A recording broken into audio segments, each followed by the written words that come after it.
Big five ನಲ್ಲಿ ಮೊದಲನೇ top story. Kannada ವಿರೋಧಿ ಕೇರಳ ಸರ್ಕಾರಕ್ಕೆ ಮಾಸ್ಟರ್ ಸ್ಟ್ರೋಕ್ ಕೊಡಲಾಗಿದೆ. ಪದೇ ಪದೇ ಖ್ಯಾತೆ ತೆಗಿತಾ ಇರೋ ಕೇರಳ ಸಿಎಂಗೆ ಸಂದೇಶ ರವಾನಿಸಲಾಗಿದೆ. ಕಾಸರಗೋಡು ಕನ್ನಡಿಗರ ರಕ್ಷಣೆಗೆ ಮುಂದಾಗಿದ್ದಾರೆ ಸಿದ್ದರಾಮಯ್ಯ.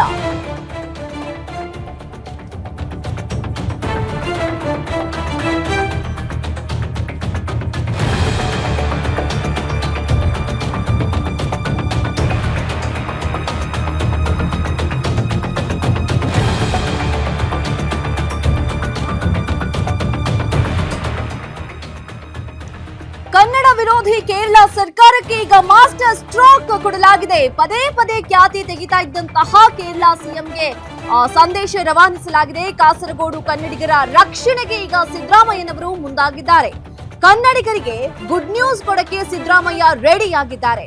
ರಾಜ್ಯದ ಸಾಂಸ್ಕೃತಿಕ ಭಾಗ ಅಂತ ಪರಿಗಣಿಸಲು ಸಿಎಂ ಸಿದ್ದರಾಮಯ್ಯ ನಿರ್ಧಾರ ಮಾಡಿದ್ದಾರೆ.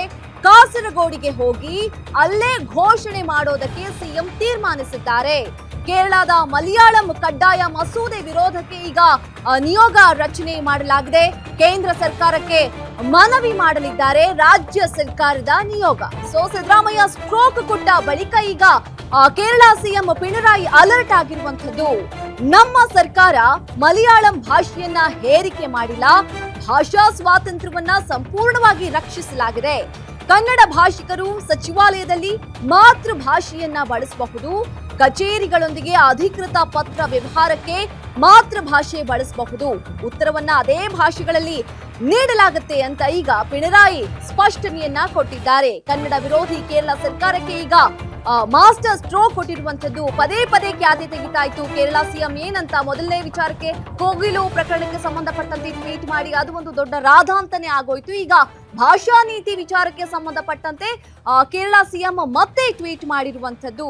ಅದಕ್ಕೆ ಈಗ ಏನು ಸಿದ್ದರಾಮಯ್ಯನವರು ಸ್ಟ್ರೋಕ್ ಕೊಟ್ಟ ನಂತರದಲ್ಲಿ ಈಗ ಕೇರಳ ಸಿಎಂ ಅಲರ್ಟ್ ಆಗಿರುವಂತದ್ದು. ನಮ್ಮ ಸರ್ಕಾರ ಮಲಯಾಳಂ ಭಾಷೆಯನ್ನ ಹೇರಿಕೆ ಮಾಡಿಲ್ಲ, ಭಾಷಾ ಸ್ವಾತಂತ್ರ್ಯವನ್ನ ಸಂಪೂರ್ಣವಾಗಿ ರಕ್ಷಿಸಲಾಗಿದೆ. ಕನ್ನಡ ಭಾಷಿಕರು ಸಚಿವಾಲಯದಲ್ಲಿ ಮಾತೃಭಾಷೆಯನ್ನ ಬಳಸಬಹುದು. ಕಚೇರಿಗಳೊಂದಿಗೆ ಅಧಿಕೃತ ಪತ್ರ ವ್ಯವಹಾರಕ್ಕೆ ಮಾತೃಭಾಷೆ ಬಳಸಬಹುದು.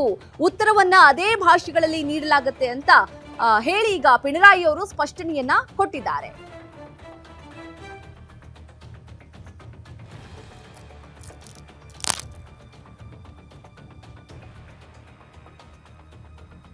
ಈ ಬಗ್ಗೆ ಮತ್ತಷ್ಟು ಡೀಟೇಲ್ಸ್ ಅನ್ನ ಕೊಡ್ತಾರೆ ನಮ್ಮ political bureau head Maruti Pavagada. Maruti, Kogilu ಪ್ರಕರಣಕ್ಕೆ ಸಂಬಂಧಪಟ್ಟಂತೆ ಟ್ವೀಟ್ ಮಾಡಿ ಕೇರಳ ಸಿಎಂ ಏನು ಟ್ವೀಟ್ ಮಾಡಿದ್ರು ಆ ವಿಚಾರಕ್ಕೆ ಸಂಬಂಧಪಟ್ಟಂತೆ ದೊಡ್ಡ ರಾಧಾಂತನೇ ನಡೆದು ಹೋಯ್ತು. ಇನ್ನು ಅದೇ ರೀತಿಯಾಗಿ ಭಾಷಾ ನೀತಿ ವಿಚಾರಕ್ಕೆ ಸಂಬಂಧಪಟ್ಟಂತೆ ಈಗ ಮತ್ತೆ ಟ್ವೀಟ್ ಮಾಡಿರುವಂತದ್ದು. ಏನ್ ಸಿಗತ್ತೆ ಇವರಿಗೆ, ಯಾಕೆ ಈ ರೀತಿ ಡಿಸ್ಟರ್ಬ್ ಮಾಡ್ತಾ ಇದ್ದಾರೆ? ಇದೊಂದು ಎಲೆಕ್ಷನ್ ಗಿಮಿಕ್ ಆಗಿರಬಹುದಾ ಹೇಗೆ ಅಂತ? ನಮ್ರತ, ರಾಜ್ಯ ರಾಜಕೀಯದಲ್ಲಿ ಇತ್ತೀಚೆಗೆ ಎರಡು ವಿಚಾರಗಳು ಹೆಚ್ಚು ಚರ್ಚೆ ಆಗ್ತದೆ. ಒಂದು, ಕೋಗಿಲು ಪ್ರಕರಣ ಇಡೀ ರಾಜ್ಯಾದ್ಯಂತ ಅಷ್ಟೇ ಅಲ್ಲ ರಾಷ್ಟ್ರಾದ್ಯಂತ ಚರ್ಚೆ ಆಯಿತು. ಅದಕ್ಕೂ ಕೂಡ ಕಾರಣ ಆಗಿದ್ದು ಕೇರಳದ ಮುಖ್ಯಮಂತ್ರಿ ಪಿಣರಾಯಿ ವಿಜಯನ್ ಅವರು ಮಾಡಿದಂತಹ ಒಂದು ಪೋಸ್ಟ್. ಆ ಪೋಸ್ಟ್ ಅವರು ಮಾಡಿದ್ದ ಉದ್ದೇಶವೂ ಕೂಡ ಒಂದೇ ಆಗಿತ್ತು. ಏನಂತ ಹೇಳಿದ್ರೆ, ಕೇರಳದಲ್ಲಿ ನಡೀತಾ ಇರುವಂತಹ ಒಂದು ಚುನಾವಣೆಗೆ ಸಂಬಂಧಪಟ್ಟಂತೆ ಈ ಕಾರ್ಡನ್ನು ನಾನು ಪ್ಲೇ ಮಾಡಿದ್ರೆ ಸಹಜವಾಗಿ ನನಗೆ ಅದರ ಲಾಭ, ರಾಜಕೀಯ ಲಾಭ ಹಾಗೆ ಆಗುತ್ತೆ ಅನ್ನುವಂಥ ಒಂದು ಲೆಕ್ಕಾಚಾರವನ್ನು ಹಾಕ್ಕೊಂಡೇ ಕೋಗಿಲು ಕೇಸನ್ನು ಕೆದಕುವಂಥ ಒಂದು ಕೆಲಸವನ್ನು ಪಿಣರಾಯಿ ವಿಜಯನ್ ಅವರು ಮಾಡಿದ್ರು. ಇದು ಯಾವಾಗ ಕಾಂಗ್ರೆಸ್ಗೆ ದೊಡ್ಡ ಮಟ್ಟದ ನಷ್ಟ ಆಗಬಹುದು ಅನ್ನುವಂಥ ಒಂದು ಆತಂಕ ಸೃಷ್ಟಿ ಆಯಿತು ದೆಹಲಿ ಮಟ್ಟದ ನಾಯಕರಿಂದಲೇ. ಅದರಲ್ಲೂ ಕೇರಳದ ಮುಖ್ಯಮಂತ್ರಿ ಆಗಬೇಕು ಅನ್ನುವಂಥ ಒಂದು ಕನಸು ಕಾಣ್ತಾ ಇರುವಂತಹ ರಾಹುಲ್ ಗಾಂಧಿ ಹಾಗೂ ಪ್ರಿಯಾಂಕಾ ಗಾಂಧಿ ಅವರ ಅತ್ಯಾಪ್ತ ವೇಣುಗೋಪಾಲ್ ಅವರಿಂದ ಸಿದ್ದರಾಮಯ್ಯ ಮತ್ತು ಡಿ ಕೆ ಶಿವಕುಮಾರ್ ಅವರಿಗೆ ಸ್ಪಷ್ಟವಾದಂಥ ಒಂದು ಸಂದೇಶವನ್ನು ರವಾನೆ ಮಾಡಿದರು. ಕೋಗಿಲು ಅಲ್ಲಿ ಯಾರೆಲ್ಲ ಮನೆಗಳನ್ನು ಕಳ್ಕೊಂಡಿದ್ದಾರೋ ಆ ಲೇಔಟಲ್ಲಿ ಅವ್ರಿಗೆಲ್ಲರಿಗೂ ಕೂಡ ಪರ್ಯಾಯ ವ್ಯವಸ್ಥೆಗಳನ್ನು ಕೂಡಲೇ ಮಾಡಬೇಕು ಅನ್ನುವಂಥ ಒಂದು ಸಂದೇಶವನ್ನು ರವಾನೆ ಮಾಡಿದರು. ಆ ಸಂದೇಶ ಬಂದ ತಕ್ಷಣ ರಾಜ್ಯ ಸರ್ಕಾರ ತೆಗೆದುಕೊಂಡಂತಹ ನಿರ್ಧಾರ ಏಕಾಏಕಿ ಬದಲಾಗುತ್ತೆ. ರಾತ್ರೋರಾತ್ರಿ ಬದಲಾವಣೆ ಮಾಡ್ತಾರೆ ಡಿ ಕೆ ಶಿವಕುಮಾರ್ ಮತ್ತು ಸಿದ್ದರಾಮಯ್ಯ ಇಬ್ಬರು ಕೂಡ. ಸಹಜವಾಗಿ ಕಾಂಗ್ರೆಸ್ ಹೈಕಮಾಂಡ್ ತಾಳಕ್ಕೆ ತಕ್ಕಂತೆ ಅವತ್ತು ಡಿ ಕೆ ಶಿವಕುಮಾರ್ ಮತ್ತು ಸಿದ್ದರಾಮಯ್ಯ ಅವರು ನಡ್ಕೊಂಡಿರುವಂಥದ್ದು ನಿಜ. ಅದಾದ ಬಳಿಕ ಈಗ ಎರಡನೇ ವಿಚಾರವೂ ಕೂಡ ಕೇರಳದಿಂದಲೇ ಕರ್ನಾಟಕಕ್ಕೆ ಬರ್ತಾ ಇರುವಂಥದ್ದು, ಅದು ಭಾಷಾ ವಿಚಾರದಲ್ಲಿ.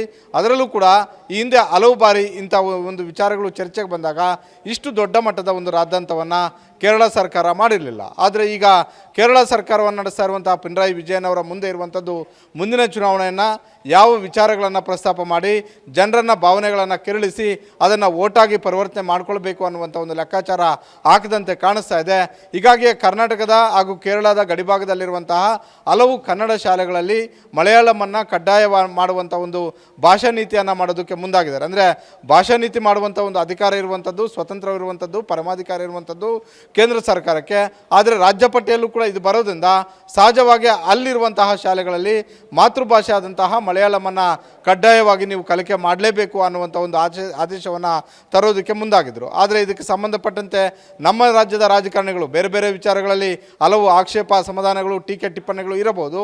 ಆದರೆ ಮಲಯಾಳಂ ವಿಚಾರಕ್ಕೆ, ಅದರಲ್ಲೂ ಗಡಿಭಾಗದ ಗಡಿ ಶಾಲೆಗಳಲ್ಲಿ ಮಲಯಾಳಂ ಶಾಲೆಗಳಲ್ಲಿ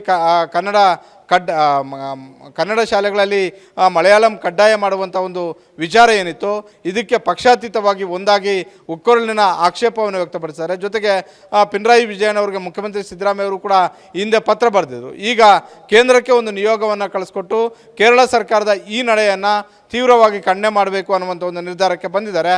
ಹೀಗಾಗಿ ಸಹಜವಾಗಿ ಪಿನರಾಯಿ ವಿಜಯನ್ ಅವರು ಇನ್ನು ಕೇವಲ 2 ತಿಂಗಳಿರುವಂಥ ಆ ಚುನಾವಣೆಗೆ ಯಾವೆಲ್ಲ ಅಸ್ತ್ರಗಳನ್ನು ಬಳಸ್ಕೊಳ್ಬೇಕು ಅನ್ನುವಂಥ ಒಂದು ಪ್ಲಾನ್ ಆಫ್ ಆ್ಯಕ್ಷನನ್ನು ಮಾಡಿ ಪ್ರತಿ ವಾರವೂ ಕೂಡ ಇದು ಹೆಚ್ಚು ಚರ್ಚೆ ಆಗುವಂಥ ಒಂದು ವಿಚಾರಗಳನ್ನು ಬಿಡ್ತಾ ಇರುವಂಥದ್ದು ಸಹಜ. ಈಗ ಈ ಮಾತೃಭಾಷೆ ವಿಚಾರಕ್ಕೆ ಸಂಬಂಧಪಟ್ಟಂತೆ ಬಿಟ್ಟಿರುವಂಥ ಈ ವಿಚಾರಕ್ಕೂ ಕೂಡ ಕೇರಳದಲ್ಲೂ ಒಂದಷ್ಟು ಆಕ್ಷೇಪಗಳು ವ್ಯಕ್ತವಾಗ್ತಾ ಇದ್ದಾವೆ. ಅದೇ ರೀತಿ ಕರ್ನಾಟಕದ ಮಂಗಳೂರು ಹಾಗೂ ಆ ಭಾಗದಲ್ಲಿ, ಕಾಸರಗೋಡು ಭಾಗದಲ್ಲಿ ಇದಕ್ಕೆ ಆಕ್ಷೇಪ ಮತ್ತು ಅಸಮಾಧಾನಗಳು ವ್ಯಕ್ತವಾಗಿದ್ದಾವೆ. ರಾಜ್ಯ ಸರ್ಕಾರ ಸೇರಿದಂತೆ ವಿರೋಧ ಪಕ್ಷಗಳು ಕೂಡ ಒಕ್ಕೊರಲಿನಿಂದ ಈ ವಿಚಾರವನ್ನು ಕೇರಳ ಸರ್ಕಾರದ ನಡೆಯನ್ನು ಖಂಡಿಸಿದೆ. ರಮೃತ, ಧನ್ಯವಾದ ಮಾರುತಿ, ನಮ್ಮೆಲ್ಲ ಡೀಟೇಲ್ಸ್ಗೆ.